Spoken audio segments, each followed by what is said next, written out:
Here, by R.S. Thomas. I am a man now. Pass your hand over my brow. You can feel the place where the brains grow. I am like a tree. From my top boughs I can see the footprints that led up to me. There is blood in my veins that has run clear of the stain contracted in so many loins. Why then are my hands red with the blood of so many dead? Is this where I was misled? Why are my hands this way that they will not do as I say? Does no God hear when I pray? I have nowhere to go. The swift satellites show the clock of my whole being is slow. It is too late to start for destinations not of the heart. I must stay here with my hurt. Connolly by Liam McGowan. The man was all shot through that came today into the barrack square. A soldier I am not proud to say. We killed him there. They brought him from the prison hospital. To see him in that chair, I thought his smile would far more quickly call a man to prayer. Maybe we cannot understand this thing that makes these rebels die. And yet all things love freedom and the spring clear in the sky. I think I would not do this deed again for all that I hold by. Gaze down my rifle at his breast. But then, a soldier, I. They say that he was kindly, different too, apart from all the rest. A lover of the poor and all shot through, his wounds ill-dressed. He came before us, faced us like a man. He knew a deeper pain than blows or bullets. Ere the world began, died he in vain? Ready, present, and he just smiling. God, I felt my rifle shake. His wounds were opened out, and round that chair was one red lake. I swear his lips said fire.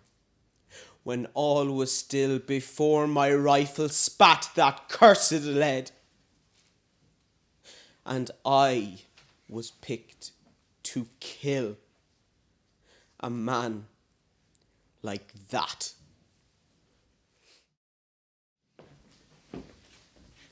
I Am by John Clare. I am. Yet what I am, none cares or knows. My friends forsake me like a memory lost.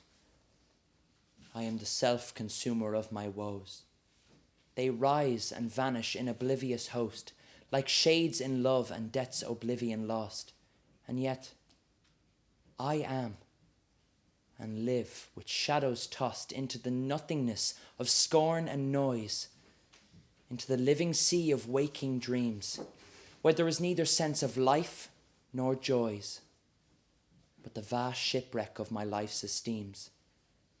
And e'en the dearest that I love the best are strange, nay, rather stranger than the rest. I long for scenes where man has never trod, a place where a woman has never smiled or wept, and there to abide with my Creator, God, and sleep as I in childhood sweetly slept, untroubling and untroubled where I lie, the grass below, above the vaulted sky.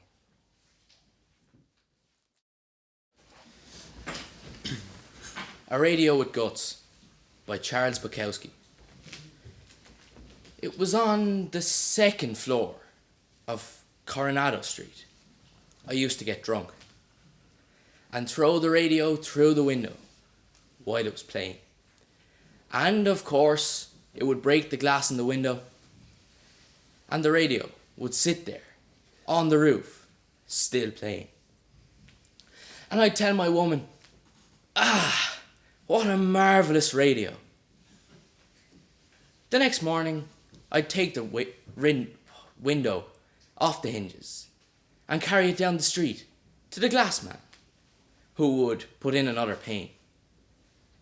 I kept throwing that radio through the window each time I got drunk, and it would sit there on the roof, still playing.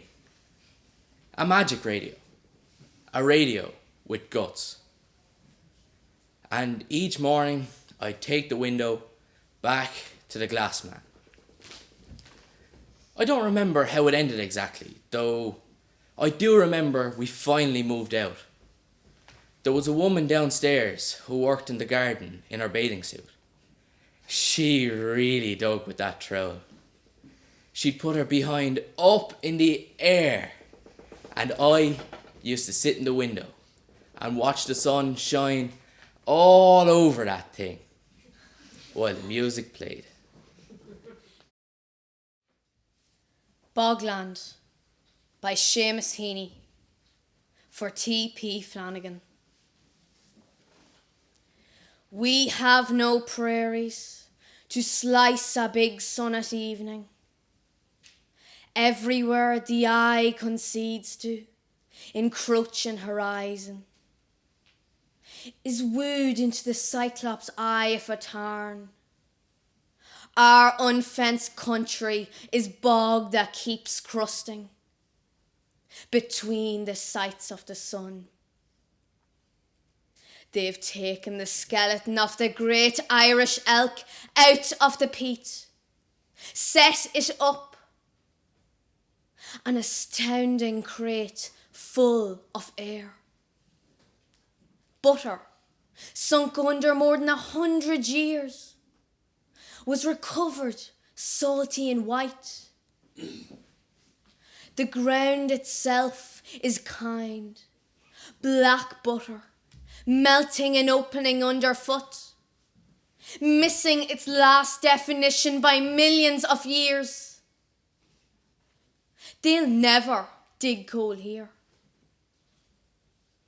Only the waterlogged trunks of great firs, soft as pulp. Our pioneers keep striking inwards and downwards. Every layer they strip seems camped on before. The bog holes might be Atlantic seepage.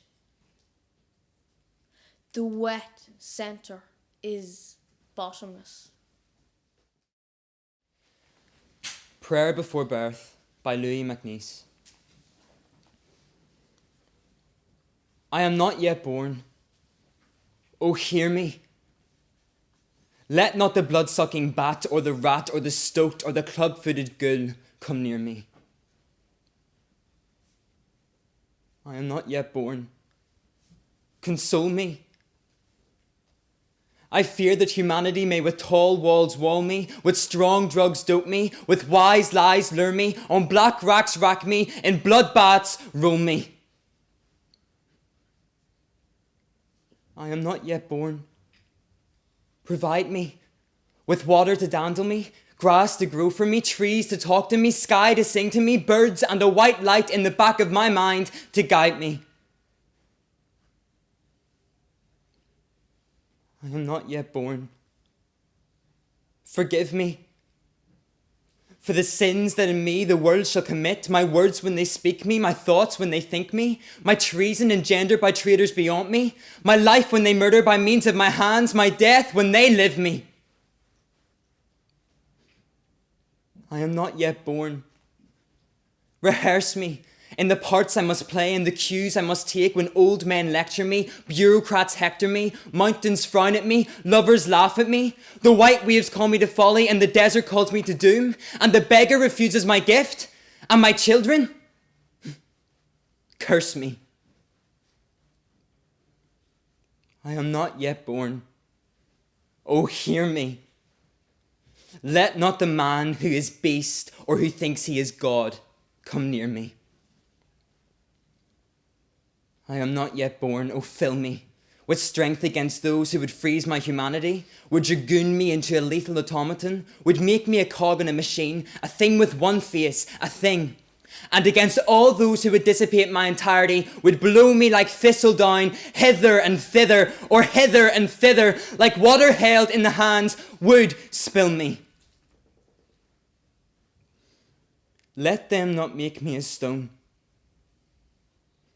and let them not spill me. Otherwise, kill me. Digging by Seamus Heaney. Between my finger and my thumb, the squat pen rests, snug as a gun. Under my window, a clean, rasping sound when the spade sinks into gravelly ground. My father, digging. I look down till his straining rump among the flower beds bends low, comes up 20 years away, stooping in rhythm through potato drills where he was digging. The coarse boot nestled on the lug, the shaft against the inside knee was levered firmly. He rooted out tall tops, buried the bright edge deep to scatter new potatoes that we picked, loving their cool hardness in our hands. By God, the old man could handle a spade, just like his old man. My grandfather got more turf in a day than any other man on Toner's Bog. Once, I carried him milk in a bottle, corked sloppily with paper. He straightened up to drink it, then fell to right away, nicking and slicing neatly, heaving sods over his shoulder, going down and down for the good turf. Digging. The cold smell of potato mould, the squelch and slap of soggy peat, the curt cuts of an edge, through living roots awaking in my head. But I've no spade to follow men like them. Between my finger and my thumb, the squat pen rests.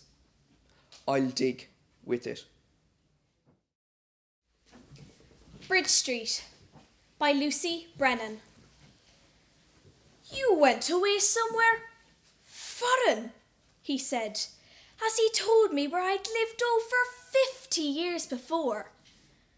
No, 'twas in that house there, he insisted. He still lives 2 doors down, he tells me, owns half the draper store beyond. The mill is gone and the powerhouse replaced with a library. He's off up there to read a book when he stops to ask me, am I here to make a bid on the old bank premises for sale opposite? A fine excuse for a talk.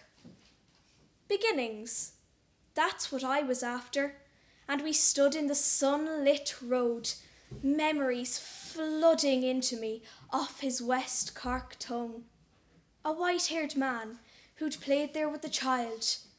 I had forgotten, and I stayed to watch him go. No, 'twas in that house there ye lived, and thinking I might have heard a subtle reproach. You went away somewhere foreign. A Winter Solstice by Peter Fallon. A low sun leans across the fields of County Meath, like 30 watts behind a dirty blind. New year begins to breathe new life into the ground. The winter wheat begins to teeth.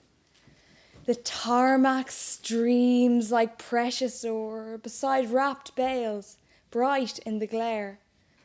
Crows shake like collies by a puddle, blooms of spray, and they declare, a boy's voice breaking in the throat of morning, a prayer that works to scour the slate of unimaginable hurt. We draw breath in the air. Its shapes are almost tangible, and the breath and sweat of horses makes a minor mist. Beautiful, and beautiful the light on water as the age's newly minted coin. You'd be hard pressed from here to tell a withered elm across the Boyne from an ash that's hibernating. Past and present join in the winter solstice. The days will stretch and we survive with losses, yes, and lessons too, to reap the honey of the hive of history. The yield of what is given insists a choice: to live, to thrive.